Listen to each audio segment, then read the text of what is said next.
Okay, so the recording has started. I'm going to hand over to the chair, Councillor Anna Abella. Thank you, Naz. Good evening, everyone, and welcome to this evening's meeting of the Licensing Subcommittee. I'm Councillor Anna Abella. I'm the Councillor for Haringey Ward, and I'm also the chair of this committee. I'm going to start off by asking my fellow councillors to introduce themselves. Councillor Gunas, could you introduce yourself?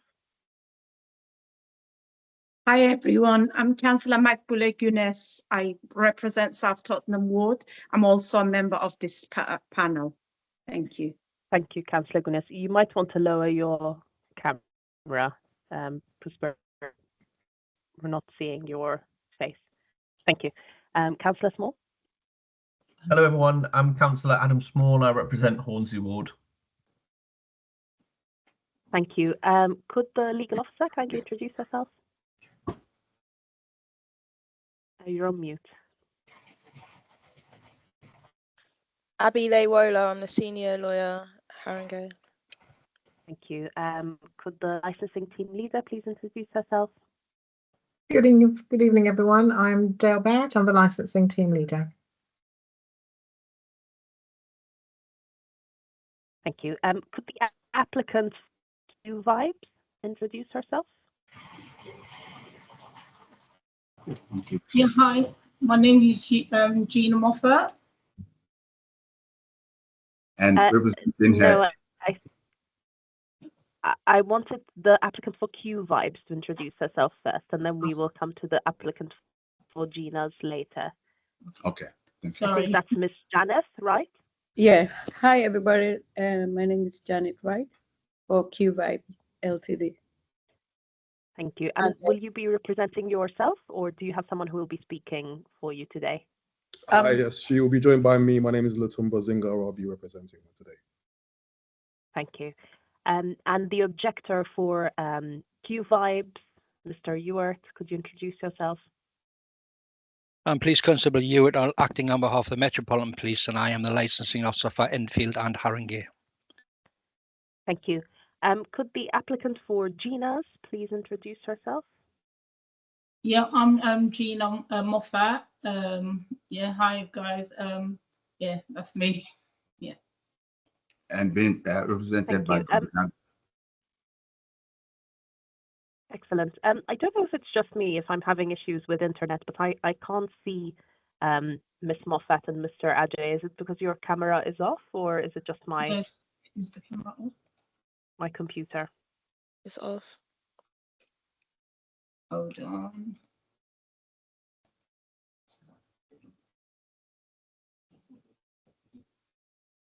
Can you see us now? No, we can't. But perhaps if you could fix this by the time we get to the agenda item where we will discuss Gina's, that would be great. I think we are starting off with Q Vibes. So if in the meantime you could sort out your camera, that would be helpful. Then on the objectors, we have once again Police Constable Ewart. Do we have any other objectors to Gina's on the call? No other objectors have turned up, it seems, Chair. Okay, thank you. So everyone should be aware that this meeting is being recorded and it will be available for public viewing. Clark, are there any apologies for absence? No apologies for absence, Chair. Thank you. And are there any items for urgent business? None listed, Chair. Thank you. Do the panel members, do my fellow councillors have any declarations of interest that they'd like to make? No declarations, thanks, Chair. Thank you both. No declaration from me. Thank you. So before we proceed, I'm going to summarize the procedure we're going to follow, which has been emailed to all the participants by the clerk. For the purposes of any members of the public watching, we will first hear from the licensing officer. After that, the applicants will present their case to the subcommittee. The objectors and the subcommittee will have the opportunity to ask questions. Then the objectors will present their representation, and the subcommittee and the applicant will have the opportunity to ask questions. All parties will then have the opportunity to sum up, and then the meeting will conclude to allow the subcommittee to deliberate and reach a decision. This decision will then be provided in writing within 5 working days of this meeting. If you wish to speak, please raise your hand and direct all communication via the chair. We will take all papers as read unless there is anything you wish to draw our attention to. All speakers will be allocated 5 minutes to speak.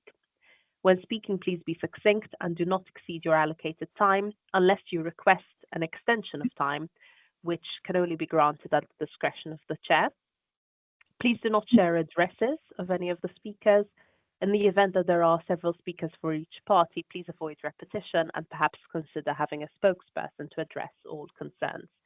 So we'll start off for an application for a variation of an existing license at Q Vibes. Ms. Barrett, please can you briefly introduce your report? Thank you, Chair. The panel has before them an application, sorry, that should say for a new application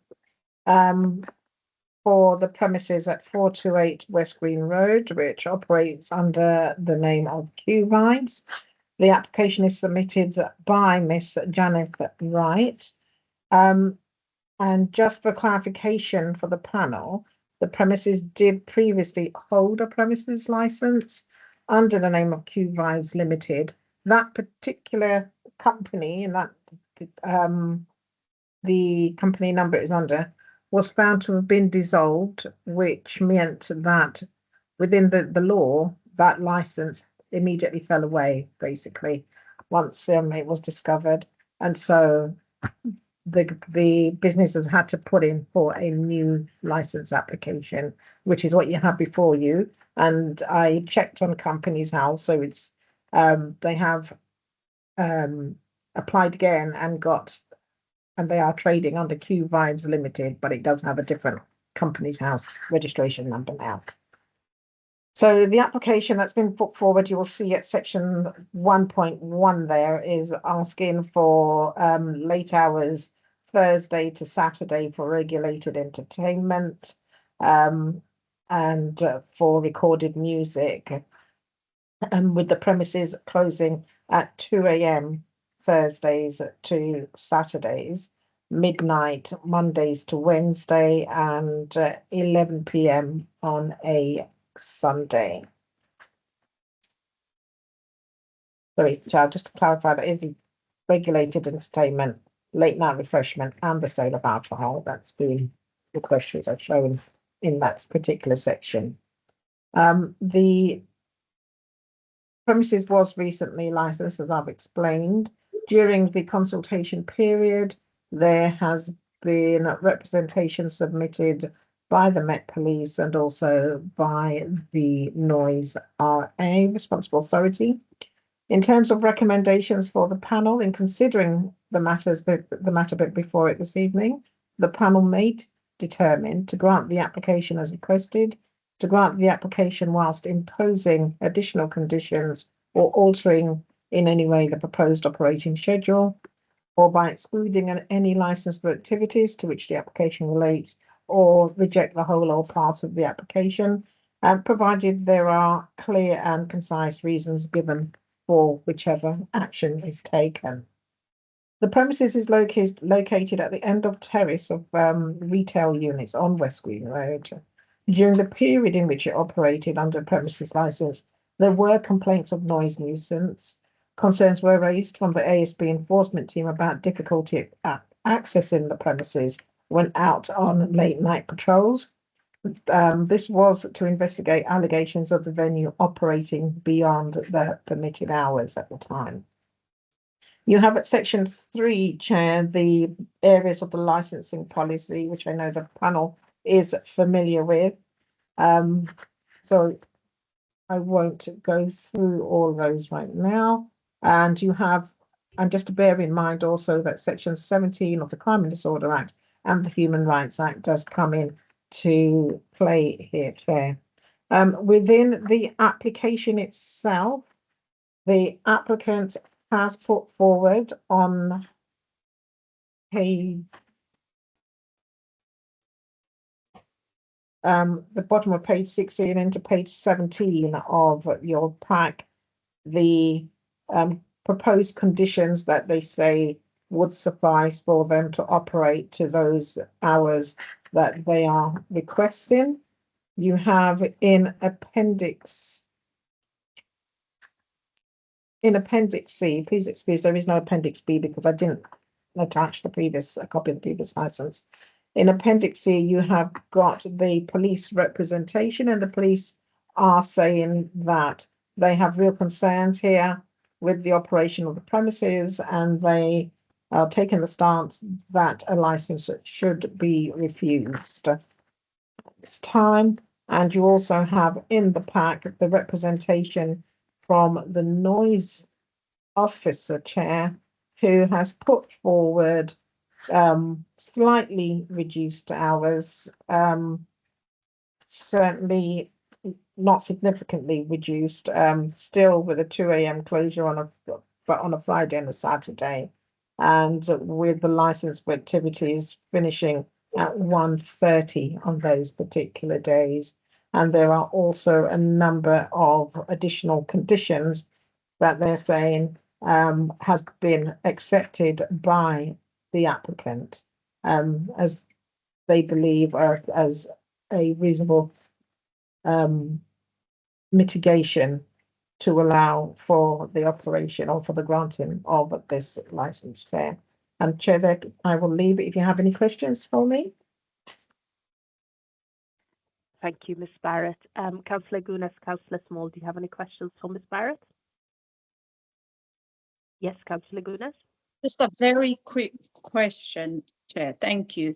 I suppose in regards, I just wanted to know why the previous company was dissolved. I mean, if it's not if it's not material to, obviously, like they had and also the terms and condition of the license then would be helpful. And whether they were difficulties experienced as well. Okay, so in terms of why the company was resolved, that's really not within our control, and we won't know that. But what is in the control of the license holder is the requirement for them to, in fact, inform the licensing authority, which they failed to do. And it was only because of an incident that arose, and having to go and carry out checks on the license, that we discovered that the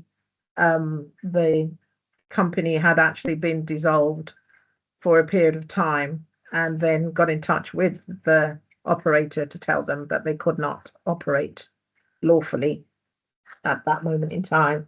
In terms of what was on the previous license, Chair, I can certainly find those. I mean, some of the conditions that you see the noise officer has put forward do mimic what was on the previous license. But as I've said in the introduction, in covering this, it was a premises that was on the monitoring list for compliance issues. And that was an ongoing factor due to complaints being received about noise nuisance late at night and beyond the permitted hours that was on that particular license. But if you want to start hearing from the police officer, I can certainly locate a copy of the previous license and read out the hours and the conditions from there, so wish. Thank you. So I think on your first question, after the applicant has made her intervention, you can also ask her why the first license, the first company license was dissolved. And on the second, we'll come back to it once Dahlia has found the license conditions. So we will now hear from the applicant, Ms. Wright, who I understand is going to be represented by her representative. Please, can you introduce your application?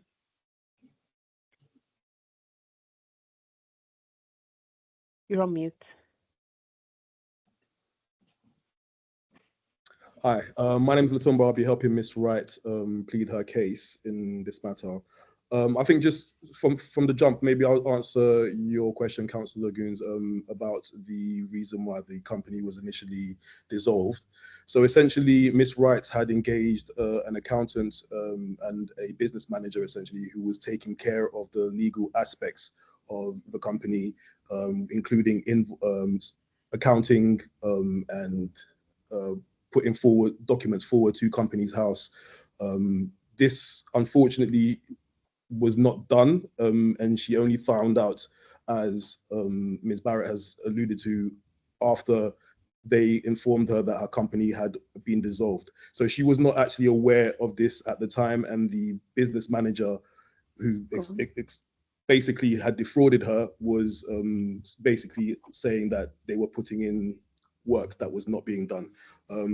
As a result of that, because files were not put through to Companies House in time, the company was dissolved. So when Ms. Wright was informed of the dissolution, she then obviously took the necessary steps to create the company again and then redo the application, which is why we find ourselves here.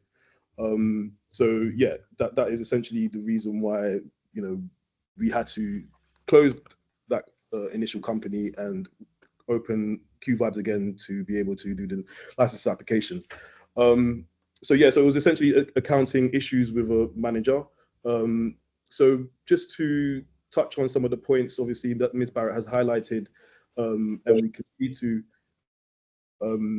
so there's obviously the issues around the area. I think if anybody is aware of West Green Road and where the business is located, will be familiar with, you know, a lot of the gang issues and problems that have been happening in the area. And unfortunately, Miss Wright has also been victim to pressures from gang members and neighboring businesses who have made it their duty essentially to try and gain her lease. They've threatened her, they've bribed her, they've done all sorts of things in order to try and do that.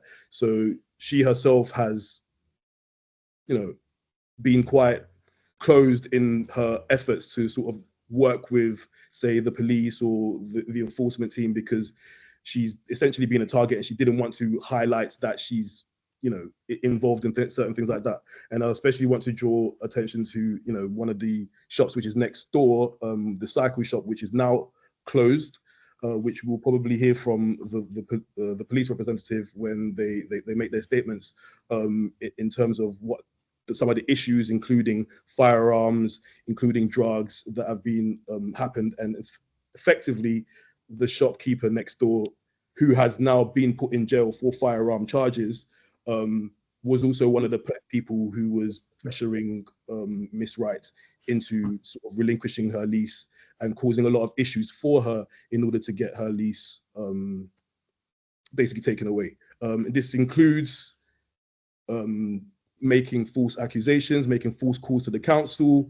Obviously, we're not going to sit here and, you know, pretend that there was never any noise issues. There are, and we can concede that. And we obviously, moving forward, we know that it's something that we need to work on, and we're happy to work with the police and the licensing team. And as Ms. Barrett alluded to, we're happy to accept the additional terms that the noise and nuisance team have put forward in terms of, you know, the conditions. And you know, I think I forwarded some information about, you know, us accepting the CCTV points, and we've already got quotes for that to get that put in, and heightened security on the doors when licensable activities are taking place, and dispersion signs to let people know as they're leaving where they can get cab services and things like that, so that they essentially move from the area in a reasonable manner.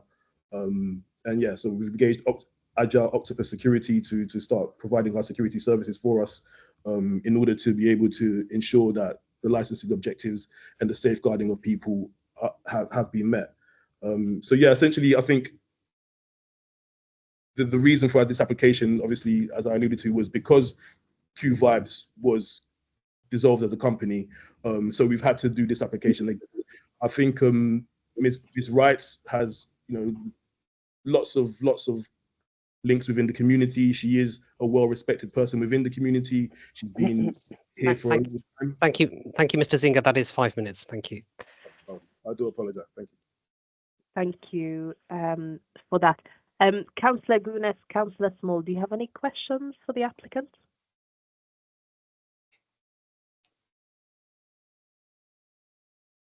Yes, Councillor Gunas. Actually, just a request. I don't think I've seen the applicant's face on the camera here.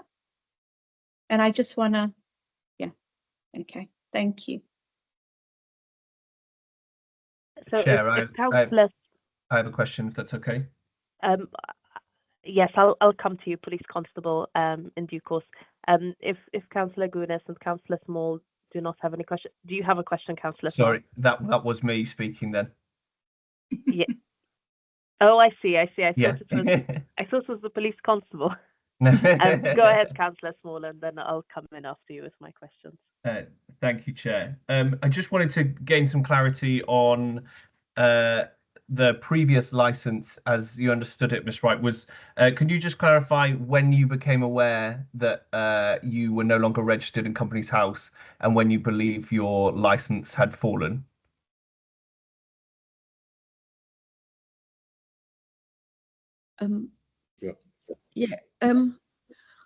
Sorry. The issue here is when I find out I was actually, because all the letters and everything was going to the accountant. Apparently the accountant has gone back to his country in India. And when I find out it was on January when I find out the letter that, okay, the company's been dissolved. And that was, all the letter was going to all the letter was going to their address, and then I think I was applying something, and then they told me, oh, your company's been dissolved, and then I tried to. But it was essentially when the licensing team. Yeah, and the license team just come and then everything was really confused because I didn't know much things about it. I was a bit confused. Then I thought, okay, if I could maybe if I register the same company, there's when you're not aware, I was. Yeah. Yeah. Can I, sorry, just to clarify though, you say that was in January you've discovered that? Yeah. Then I get the new company, but I was not really aware that because it's the same company, so I thought, okay, everything is still the same. There's nothing that's been changed. So I thought, okay, because no director's been changed, nothing else has been changed. So I just, okay, everything is gonna be fine with everything, but that was not. Until when the licensing team come and talk to me, they explain everything, and immediately when they did that, they stopped me to sell the alcohol and everything, and then they told me to apply for the new license, and which I did immediately. So from January until the licensing team got in touch with you, is your assumption that your license was still active, your previous license? Yes. Yeah, so I was just going to say, just to clarify, I think it's essentially because she assumed because everything was the same in terms of the name of the company, the premises license was transferable. Obviously, it wasn't the case. And then when the licensing team made her aware, that's when further action was taken. And in terms of the information that we're going to hear in a minute that's been presented by the police about breaches to your previous license, do you accept or acknowledge any previous? You just said you acknowledged there were issues with the noise and that you were going to work to change that. But do you acknowledge that there were any breaches of your license had it been in place since January and beforehand? Do you believe that you were operating as a responsible license holder before that and this year, noting some of the issues raised? Do you believe that you was operating as a reasonable license holder? Yeah. But part of the concern is that if you were unaware of the specifics within the license about needing to renew your license and the change of business, if you were unaware of those, I'm trying to ascertain whether you can be certain and whether you're clear that there was no breaches to your previous licensing put in place. Is your personal view is that you consistently followed all your previous licensing agreements? There were no issues or concerns?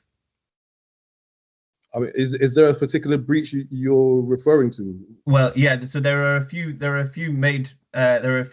incidents that are recorded on the 10th of December 2023. That there's an accusation that the premises was still operating at 3:30 in the morning. There's an accusation that on the 14th of January, that was still going on into the early hours of the morning with young girls who had been taking drugs at the location. On the 21st of January at almost 5 o'clock in the morning, someone inside the club.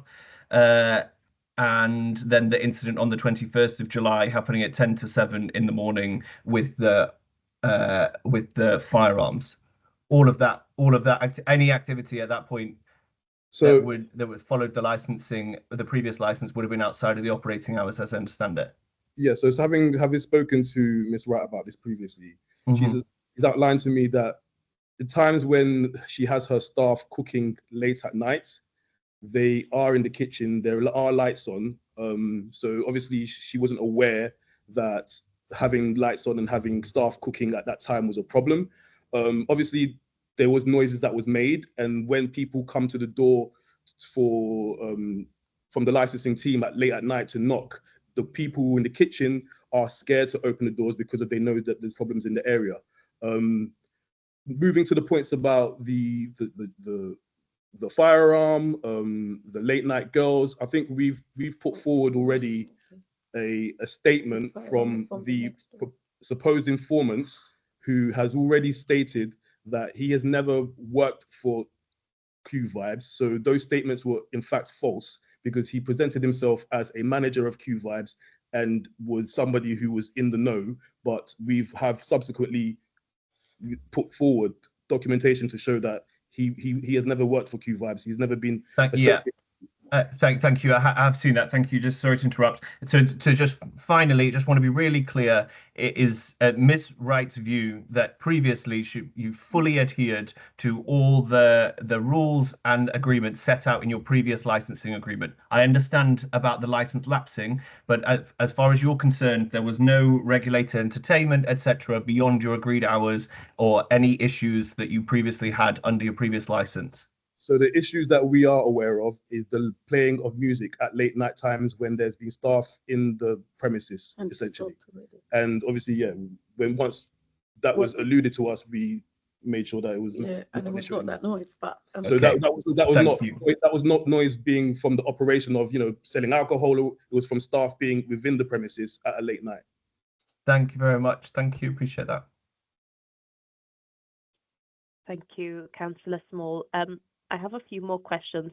Ms. Barrett, is it okay if I ask my questions and then come to you after that, or is the point you'd like to make an immediate one? It's not a point. It was to come back on Councillor Gunish's initial query regarding the timelines for things, really. Okay. I'm going to ask my questions and then we'll come back to that point, because it's on similar topics to the ones raised by Councillor Small.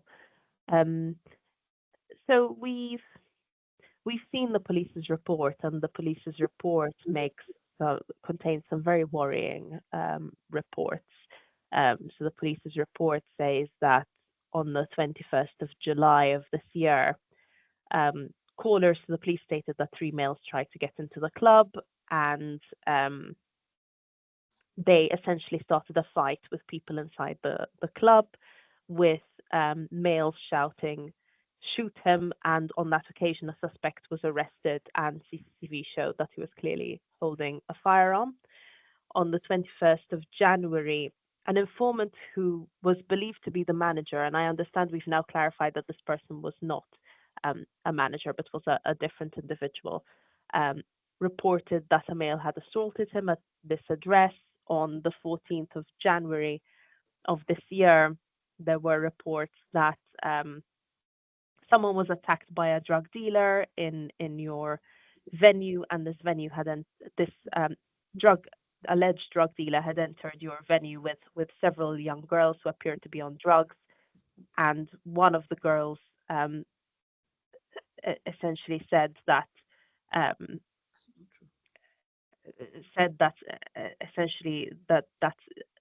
told someone that they could have any of the girls that they wanted, which is quite a worrying statement, particularly because concerns around violence against women and girls. What do you say to these accusations? Do you deny that individuals entered your club and started fights, that individuals entered your club with firearms, that alleged drug dealers have frequented the club, that they've attended with girls who appear to be intoxicated, and made implications about those girls? What do you say to these accusations? Of course, we deem these accusations very serious, and we understand obviously why the licensing committee would be worried when they read things like this. I think it's important to read it within the context of the area as well. So as I alluded to before, the premises before Miss Wright took it over was a drug hotspot. So even today, she'll get people coming and knocking on the door asking for drugs because it's a known drug dealer place. So we can't deny that drug dealers come to the door and to knock, because they do, because it is a known drug spot. And as I've said before, they've tried to get Miss Wright to cooperate in this, which she's obviously not done so, which has led her to be targeted more and more by these gangs. I think as well, it's important to note that the firearm incident, to our understanding, has already been concluded, and the person who was arrested for it was actually the owner of the cycle shop next door. So this is obviously something that has been associated with this venue, because there has been a history and there are issues ongoing with drug dealers in the area and things like that. But I think if we were to look at this within the police records themselves, I'm sure it will show that the people who have been arrested have nothing to do with Q Vibes. Yes, it's a adjacent property, but I don't feel that warrants them being thrown in the same boat, essentially.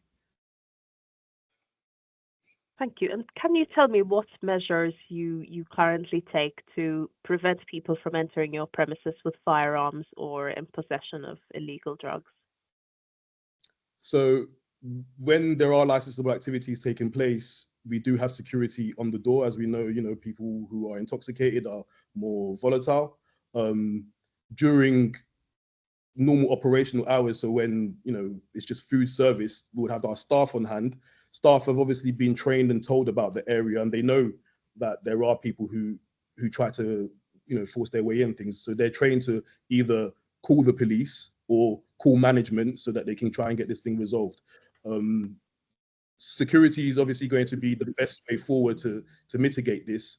And I think rather than just having it during the operational hours, probably any time, I would say past maybe 5 p.m. will probably be best. And then that way we know that there's somebody who's stopping any intruder or any firearms or anything like that coming in. And I want to stress again, no one has ever brought a firearm into the premises. There was no firearm in the premises. The CCTV footage does not show any firearms being brought into the premises.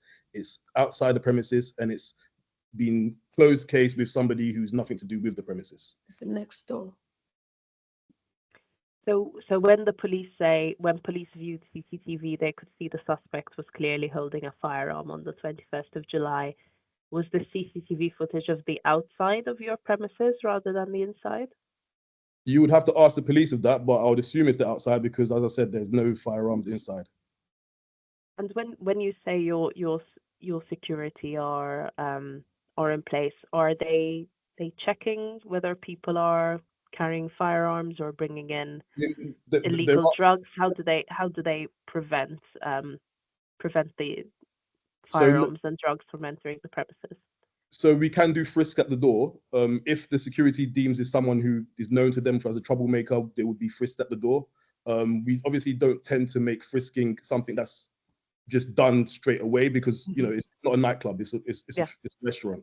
But I mean, I don't think it's a good environment to ask people to be frisked at the door to come and eat food. No, but we do. Well, if it's someone who's known to you, I'm very serious when it comes to, especially when you see people are suspicious. even if the security have already checked them, sometimes I even call the security, they say, can you double check this person, just to make sure, because we want to be safe as well. We want to be safe, working safe. We want to be safe outside as well. So if you're working here and somebody come in with something, then is it not danger on the other people? Myself, I'm in danger as well. So I have to make sure that my staff and my clients, they're all safe. So even sometime we can stop and say, excuse me, you can't come in. We are sorry, can we have a look at your pocket? Can we search you? I do search them if I have to. And even in front of security do search them. And I take that very serious, because it takes one little mistake, somebody to come in with the arm or with anything, and it could be a different story. And this is not what we want. This is our community. This is where we are. This is our little business. We want to grow it. So we don't want it to be turned to something else. I have one final question, and then I'll come back to Councillor Small. The police's report says that at 3:30, presumably in the morning on the 10th December 2023, the local authority visited the premises. The lights were on. There was faint music heard inside the premises, but the door was locked. A woman came to the door and was shown ID by the local authority, but she was refused. But this person was refused access to the property. Why was the local authority representative not allowed to enter the property at that time? So yeah, so this is a case where the staff essentially were scared to open the door because they didn't know that they were allowed to. They basically thought they were in trouble. They didn't know who the person was, and they didn't want to open the door. So this is a case where they were cooking after the premises was already closed. They were in playing music, but as I said, so because there's issues in the area, they're hesitant to open the door to anyone, and they're not really trained to that. Sorry, 1 minute.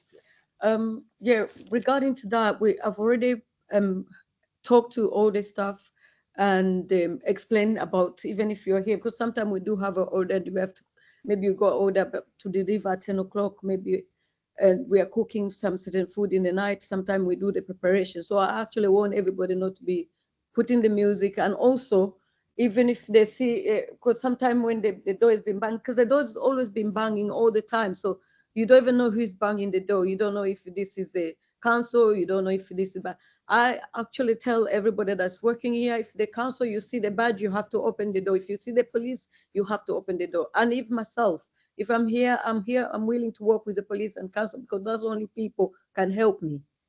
Because the community is really, really, it's something that I didn't know before, but if I knew this is the way it was, I would not even put my money down.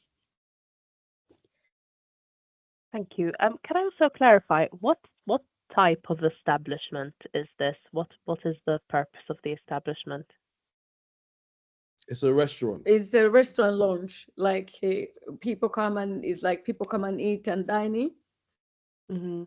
Yeah. Can you explain to me why you're asking for the restaurant to remain open until 2 o'clock in the morning from Thursday to Saturday? That's quite an unusual.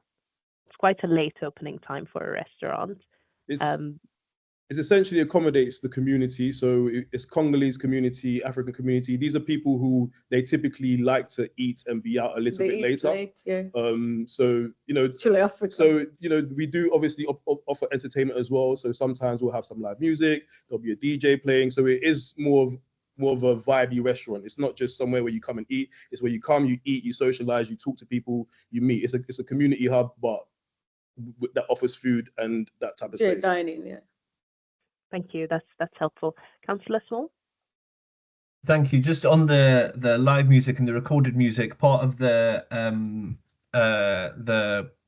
representation put forward by the council that I believe you have accepted, part of the requirements of the license would be that the live music and recorded music cannot be heard beyond the boundaries of the premises and cannot be heard at any time in the residential property that is closest at any time.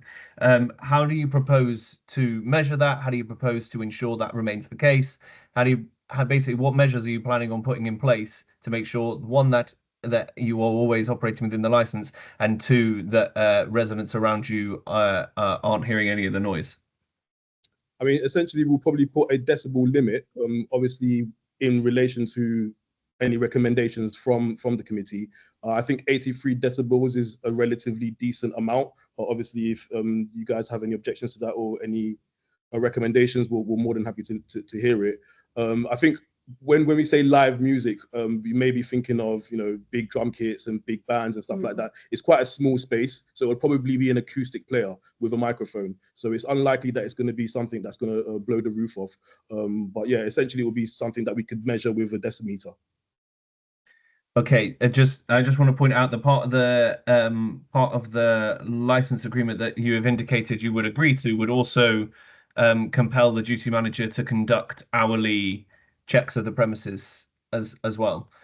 So it's about, I think I understand the point made earlier on about the issues you had with your accountant and so on, but as the license holder, you would be responsible for ensuring that you and all your staff adhere to these strict regulations at all times were the license to be granted. So I think there would need to be a higher level of clarity from you guys about exactly what is set out if it were to be granted. And I haven't yet heard that point from you to say this is point A, this is point B we've agreed to, and point C. I'm just highlighting that at this point. No, of course. And I think so it's obviously a lot of the problems that was faced by Ms. Wright was her ignorance of the processes, ignorance of the law, ignorance of Companies House and things like that. So what she has done is engaged someone like myself, who is an events professional. So I work for Hackney Council as an event manager. I'm very versed in hospitality industry. I will be a consultant with her, working with her to make sure that these things are being upheld. As she's obviously recognizes that she can't do these things herself, she is willing to engage outside counsel and outside help to make sure that these things can be put into place. Thank you. Thanks. Thank you, Councillor Small. Ms. Barrett, would you like to come in? Thank you, Chair. Just to give some clarification. So Councillor Gunn has asked about the Companies House situation. So Ms. Wright took over,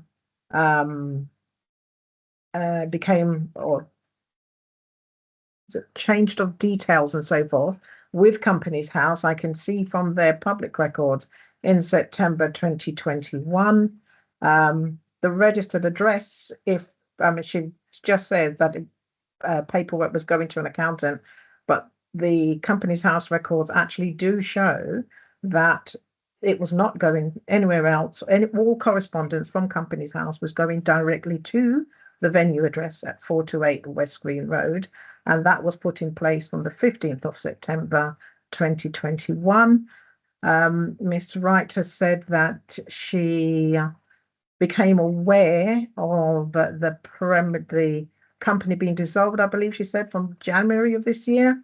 As I've indicated before, the onus was upon her as the license holder to inform us of any changes. That's what the law requires from her, and she failed to do that. We, in fact, found this information out by the July of 2024 and then wrote out to Ms. Wright and had the enforcement officers visit to let her know that the license was in fact null and void. But on Companies House, it does show the various time frame from 2022 where information was being sent out for the company to be struck off, and then that was from the June of 2022. Then that action was suspended in the October of 2022 and then resumed again in 2023 and then suspended. Sorry, it was suspended again in January 2023. It says, yeah, October and then suspended again. Compulsory strike off suspended again in January 2023.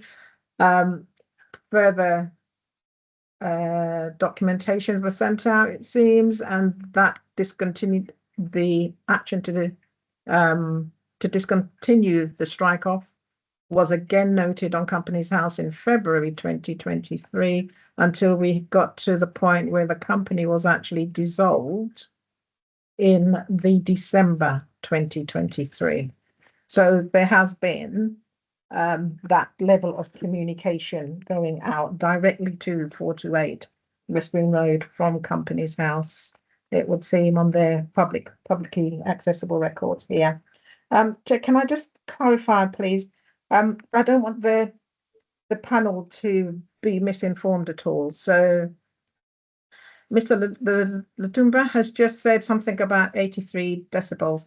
Can we just be clear, please, that there is absolutely no way that anybody is able to be considering setting decibels without there actually being extensive work done by the environmental health officer to know what the background levels are on the outside in the environment in the first instance. So what would not, if we were going to be doing that for licensed premises, and I'm going to caveat that say that we don't do this for licensed premises, but if we were to do it, there would need to be a month of carrying out background level checks around that premises in the surrounding area to find out what the ambient noise levels were late into the night. And that's how we then follow the code of practice that says that you get the ambient level background noise levels throughout the night over a period of time, and it's 15 dB above that. That's what it's done for large concerts and so forth.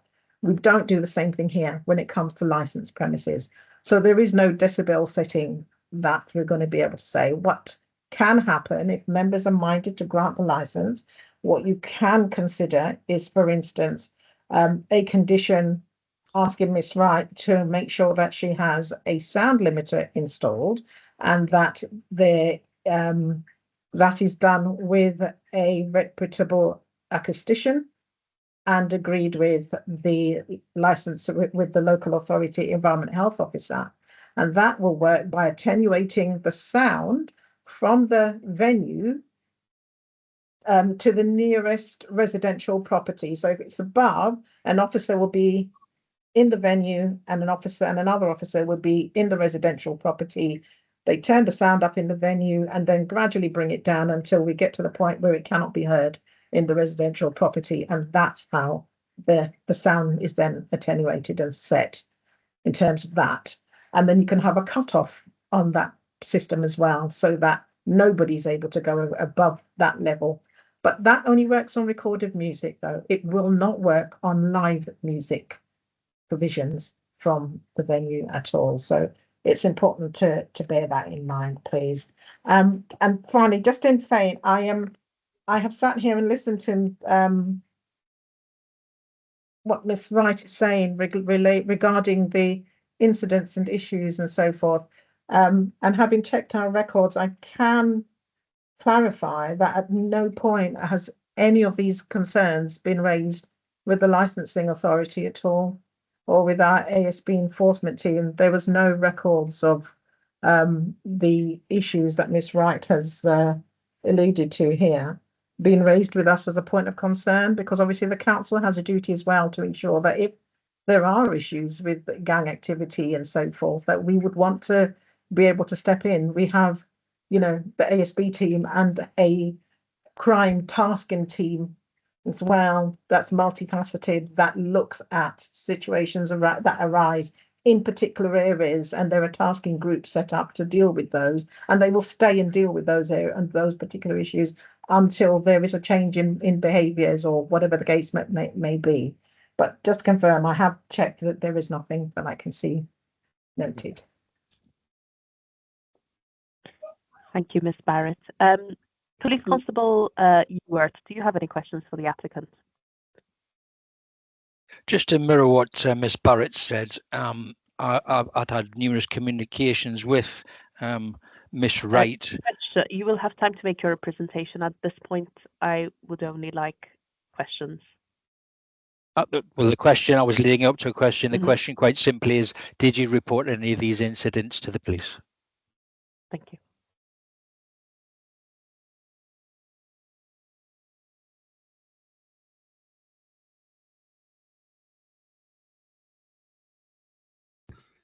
So in terms of reports, yeah, we can concede that point that no reports have been made, but I think it's a bit what's the word? Insensitive, I think, to say that because there's no reports, we essentially alluding to the fact that there's no reports being made. So, did this really happen? I think it's quite insensitive to say that, considering the track record we all know with witnesses reporting to the police, considering the people who were involved in these very serious crimes involving firearms were next door. I think it's quite insensitive to just say, there have been no reports. Obviously, in hindsight, she can concede that maybe some sort of representation and discussion and conversation should have been had, which would have made this a little bit easier. And I think based on the fact that we're experiencing the situation, she knows now moving forward that further discussions and conversations with the licensing team, with the police and with the authorities would be in her best interest. But I think I can, even for myself, speaking for experience, most people are a little bit hesitant to come to the police with information when the things are still ongoing.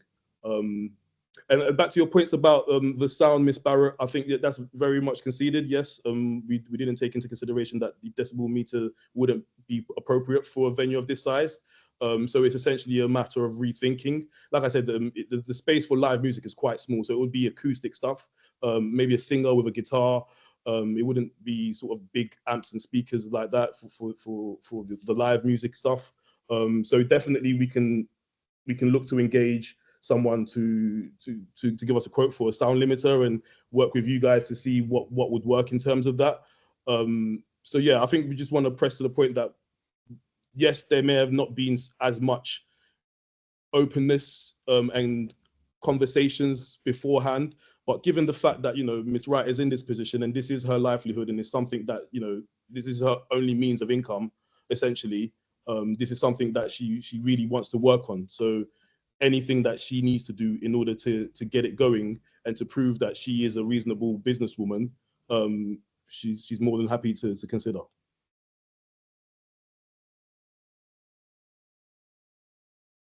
Thank you. Ms. Barrett? Sorry, Chair, I forgot to respond on the previous license query that Councillor Gunness had raised.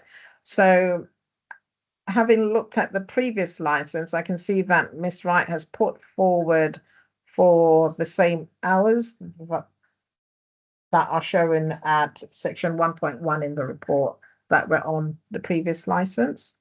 And in terms of conditions for that previous license, under the prevention of crime and disorder, there was the CCTV condition that I believe is reflected in the noise officer's representation.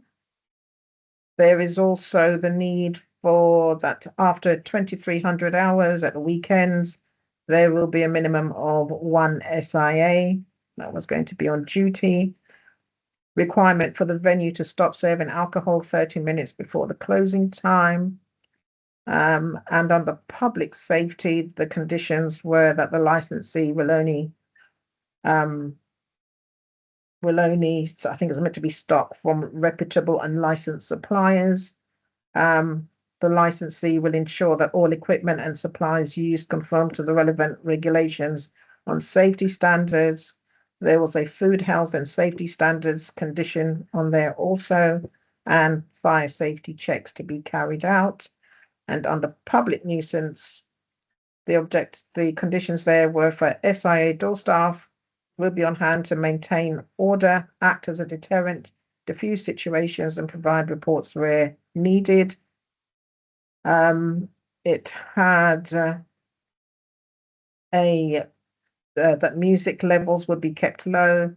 Something around pest control also was in there. And under the protection of children, it was a challenge 25 policy, a refusals register, and that those should be made available on request to the police or authorised officer of the council. And all staff responsible for selling alcohol should have regular training. The the agreed age verification documents that could be requested was also stipulated on here. And staff would be alert for any possible signs of harm to children. Something around safeguarding, also to raise issues to social services. And the duty manager will be the designated person responsible for reporting any suspected abuse, it says. That's it. So yeah, not as many conditions really on the previous license as what is being proposed from the noise officer as shown in the report on page 42 on this plan. Thank you, Ms. Barrett. So now we'll move on to Police Constable Ewart. You have 5 minutes to make your objection. Thank you. Our representation in effect mirrors exactly, or certainly similarly, to what the local authorities put forward. They've shown us where the geographical location is, etc., and the timings that they've applied for. We didn't agree to the requested timings. Obviously, from our point of view, the prevention of public nuisance we felt might become an issue due to the fact that there were various residential properties above and opposite. There's a large building site which we're going to have flats, etc. in it. So that was our main concern, one of our concerns there, with the extended terminal times, which we felt were inappropriate for the setting with the restaurant, especially with the live music, etc., going on till the wee small hours. So the late terminal times within Friday mornings were of a concern to us as well. The big concern that was to us was, which was part of our objection, was the prevention of crime and disorder objective, which is stated within the Licensing Act. As we've laboured, and rightly so, upon the points on the various incidents that were revealed following a police indices check. Now, police indices check, for those of you who aren't aware, includes computer-aided dispatch. So calls that come into us, we gets recorded, and we look at those, as well as crime-related incidents. It's been highlighted the numerous incidents, 4 in total in recent months, from on the 21st and 14th of the 1st 24, and also on the 10th of the 12th last year.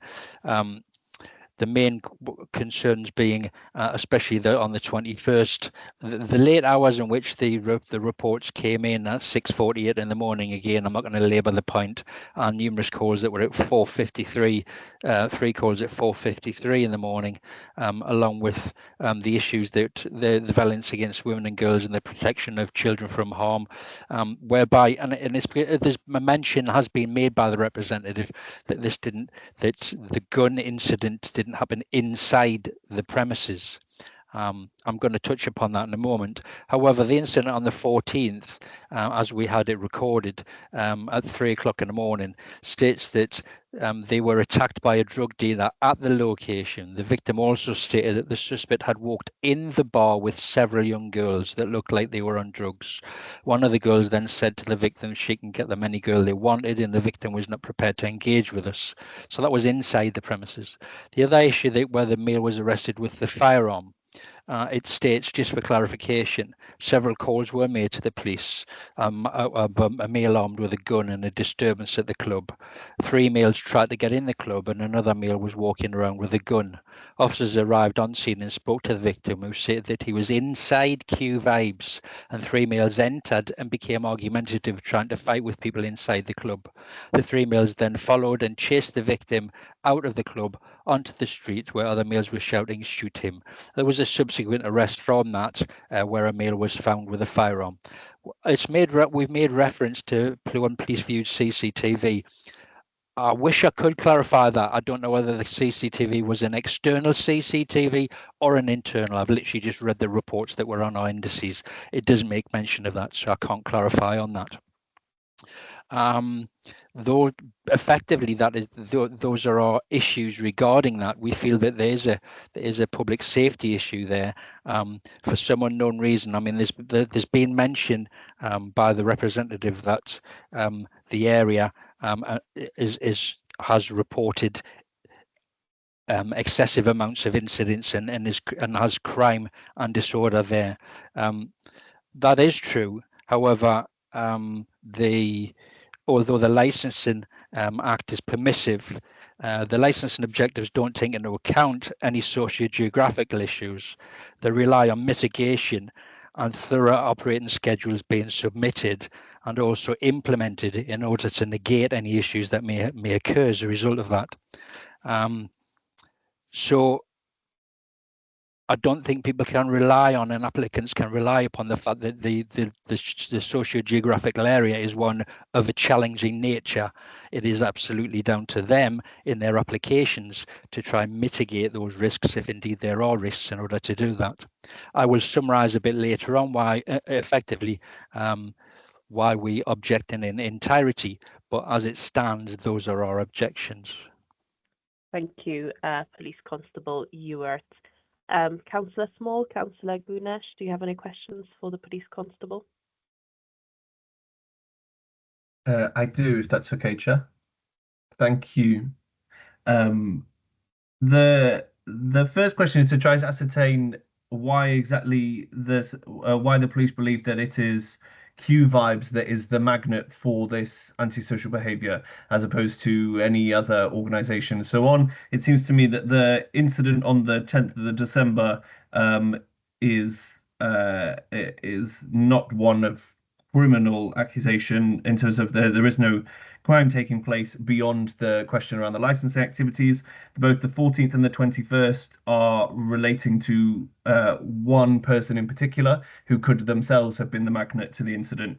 And the 21st, it doesn't seem to be anything specific about Q Vibes, which seems to have attracted that incident as much as it seems to be personal between the individuals involved, as opposed to the institution itself. So I'm struggling to ascertain why the police believe it is this space in particular which is attracting the antisocial behaviour and crime, or that from the other point of view, what failures were currently conducted by the license holder to stop that stuff taking place. What was missing from their adherence to their previous license, had it been in place, in order to stop that stuff taking place. So the question, sorry, your question is, Councillor Small? The question is, so what was the license holder, what was Ms. Wright failing to do that would have stopped these incidents taking place at Q Vibes? And why do the police believe it is Q Vibes that it's the failure of Q Vibes that is responsible for maintaining the public nuisance, etc.? Okay. As I search police indices, it will come up with the address of Q Vibes, which effectively says that the incident took place at that location. I then have to do a deeper dive into that in order to ascertain the true facts, because there'll be one or two line summaries. The incidents pointed to Q Vibes.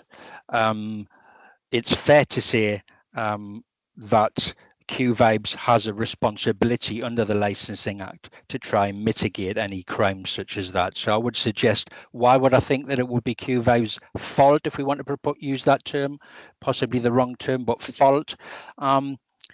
If indeed the licensee was aware that the location was such that it attracted crime, and also that she'd had previous problems and had been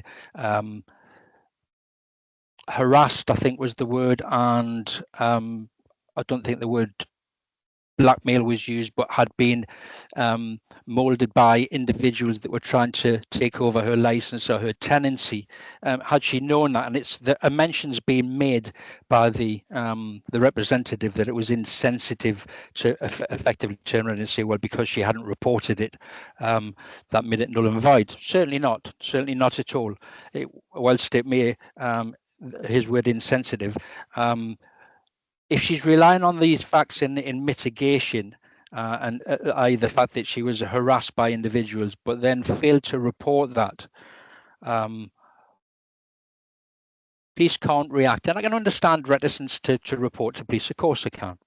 Police can't react, neither can the local authority react in order to help licensees if they're having issues of this nature.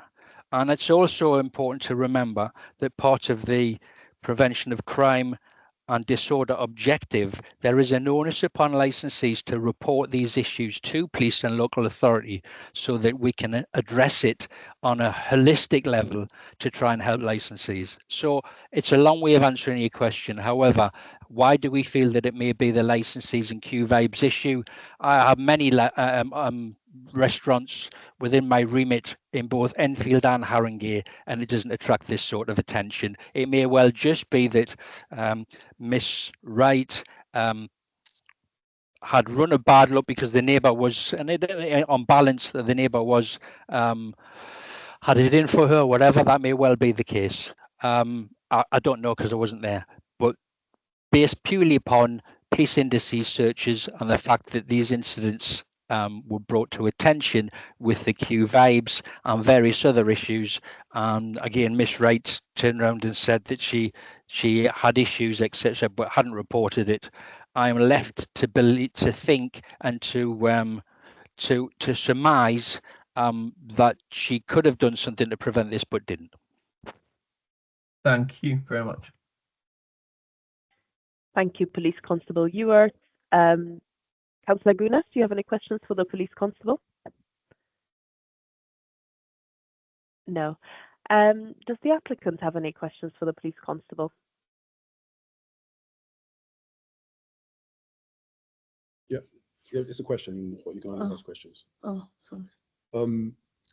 I think especially because the two strongest, I think, points from the police are obviously the armed point and the point about the young girls. Obviously that's very worrying. So are you able, I think it's sort of to parrot Councillor Small's question, before putting this as evidence, was you able to conclusively find out whether these statements were true before putting them through as evidence? My search of indices shows on police reports, and the officers who are reporting them puts evidence down on facts and background information on police reports. That's all I can go on. That's all I can effectively go on. This isn't a court. It's we don't embark upon what is effectively a court of law. It's not beyond all reasonable doubt. It's balance of probability.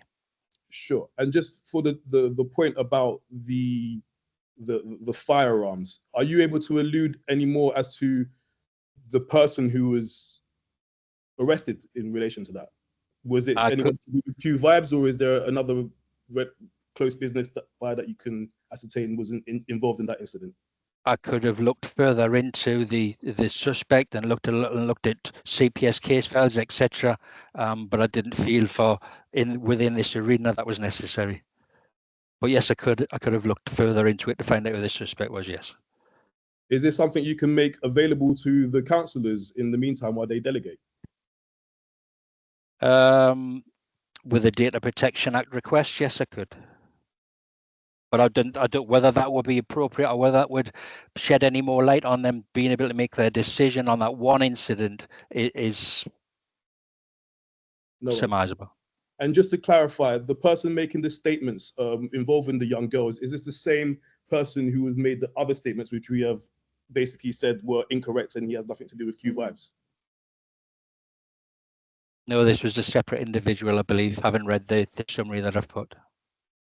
Okay, it's just because in the representation you've listed them as the same informant. Just double reading, do bear with me.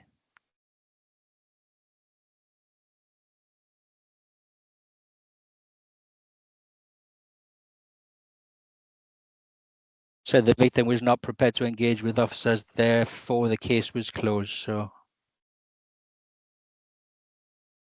it is supposition, I believe it was a separate individual. But that would be an assumption. You're not clear on that.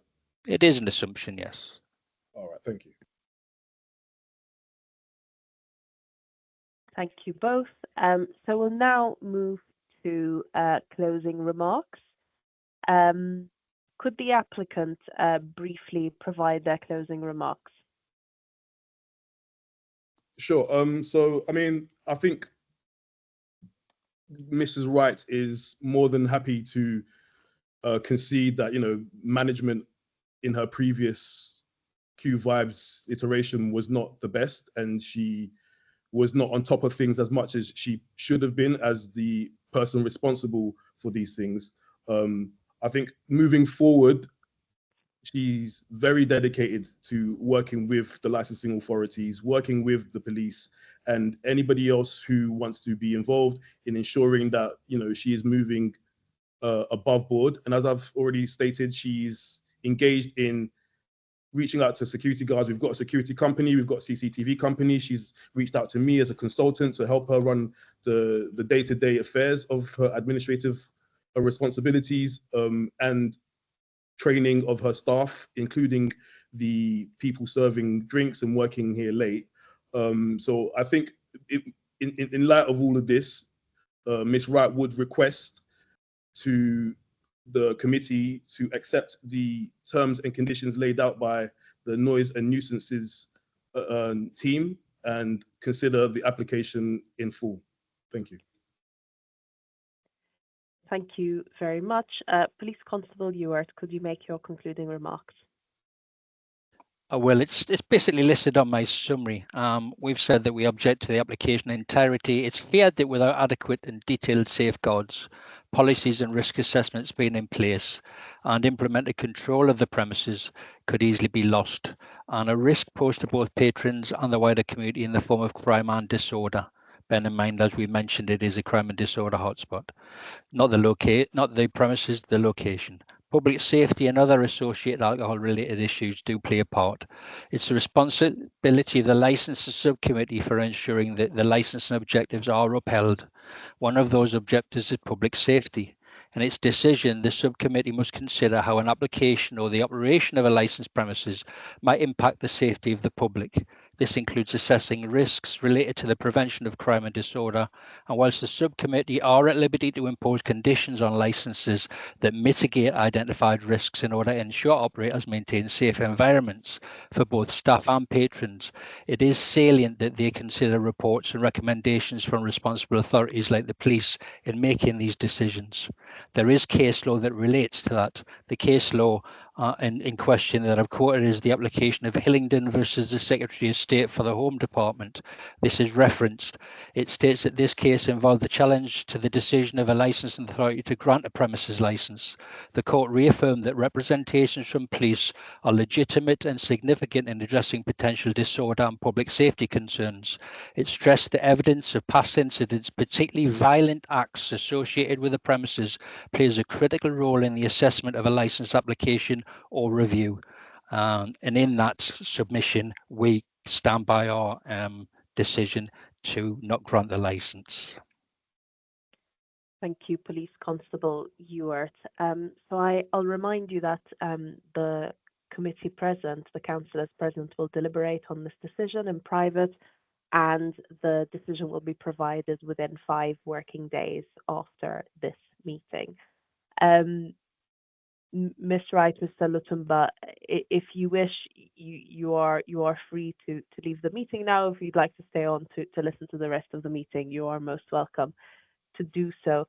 I'm going to propose that we take a brief 5-minute adjournment, so that those who have been on the call from the start can take a short comfort break before we move to the next application that we need to hear.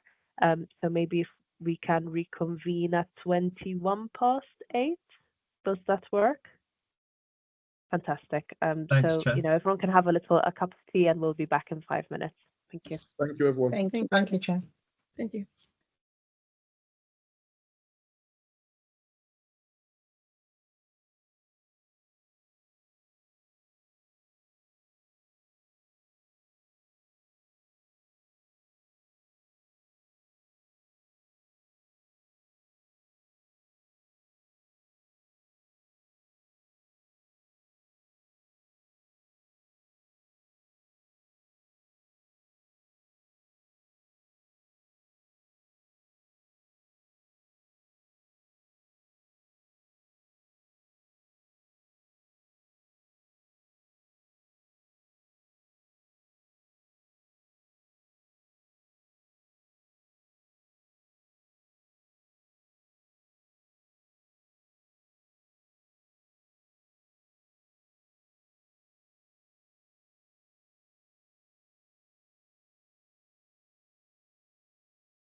Thank you, Chair. You may proceed.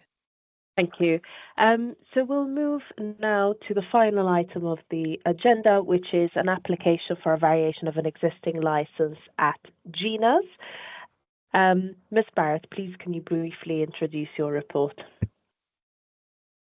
Thank you, Chair. The panel has before them an application for a variation of an existing license at Gina's, which is located at 639 High Road, meant to be N17.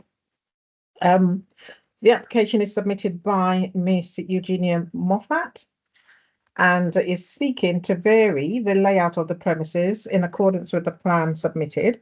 I believe, in fact, the plan shows it's an enlarged area that is being applied for, and to amend the conditions preventing the increase of the current capacity limit to align with the new space, and also to remove any conditions that currently restrict or prohibit outdoor seating. The hours being sought is to increase also. So we're looking at recorded music till 11 p.m. across the week. Anything of a similar description of live music and recorded music and performance of a dance Sunday to Tuesday until 1 a.m. and Wednesday to Saturday until 3:30 a.m.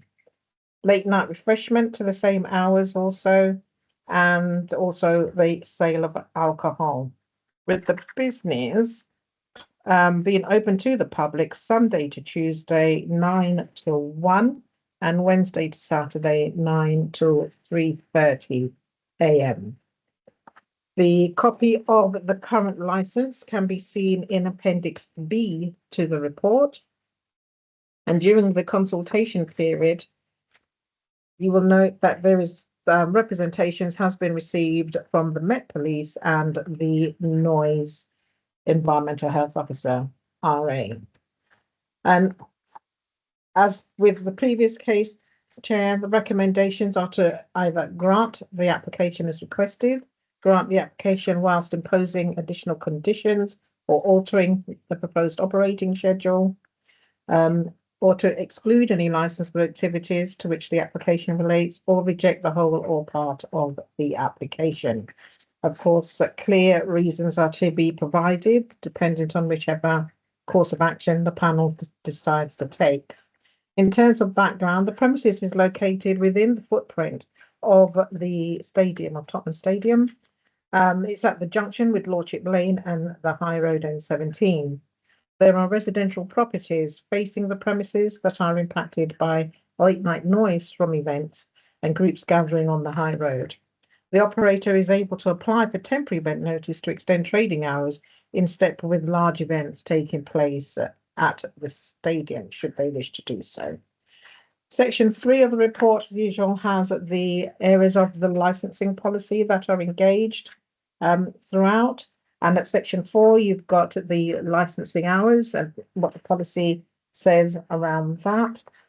To remind the panel that section 17 of the Crime and Disorder Act and the Human Rights Act come into play, please.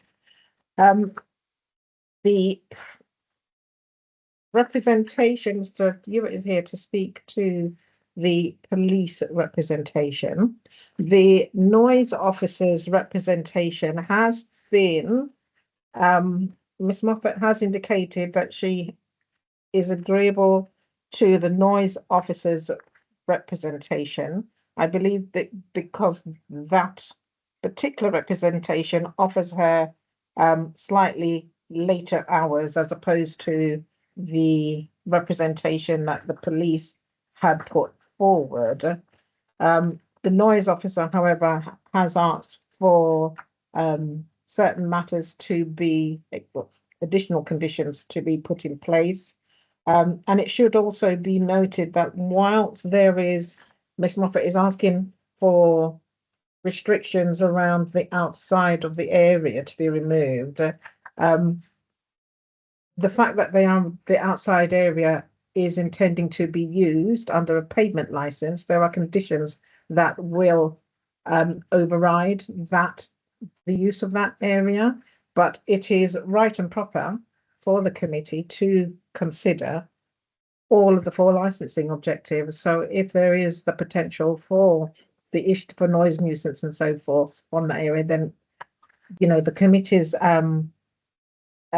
is engaged on that and is able to make any consideration on that matter. Chair, I think I would leave it. I'm mindful that you have read through all the paperwork already, and if you have any questions, I'm happy to answer. Thank you, Ms. Barrett. Councillor Gunas? Chair, I don't have I have questions which I will come to, but at this point, I think I did try to put my hands up before Ms. Barrett spoke, because I don't necessarily have a conflict of interest or anything like that. But I just wanted to know that I've known Gina for a number of years as a local trader initially in my previous ward. And I don't know if that will be considered as prejudicial type of, I know. I just wanted that to be on record, that I know the applicant as a local trader for a number of years, who trade responsibly, and her food is very much loved and appreciated. So, thank you, Councillor Gunas. It's important that you raised this. I did see you raising your hand, but I didn't want to interrupt Ms. Barrett. Ms. Leowola, is this something you're able to advise us on?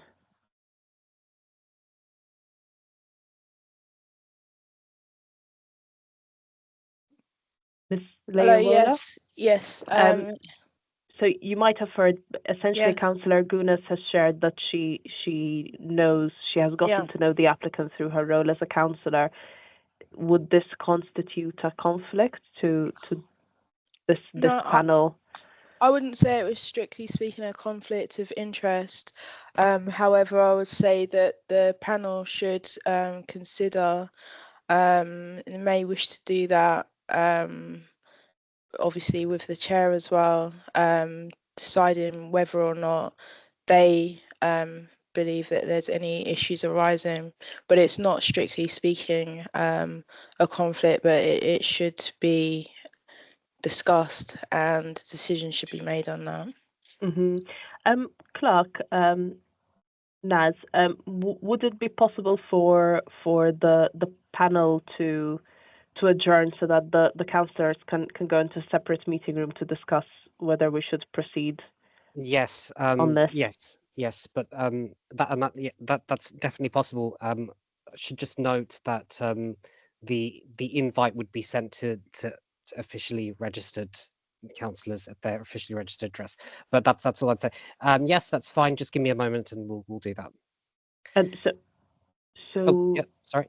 Yeah. So are you going to send us the invite to deliberate to our council email address? Yes, that's correct. Okay. That's correct. Yeah. You'll receive an email. Yes. Okay. All right. So Adam Magbule will join us do separate. we We'll need adjourn to, this. come out of this meeting? Yes. So we'll adjourn this meeting, come out of this. Don't worry, Councillor Gunas. I'll call you into the room, so don't worry too much about that. You'll get a call from me, so you can just accept. Very good. Okay.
I think everyone is back.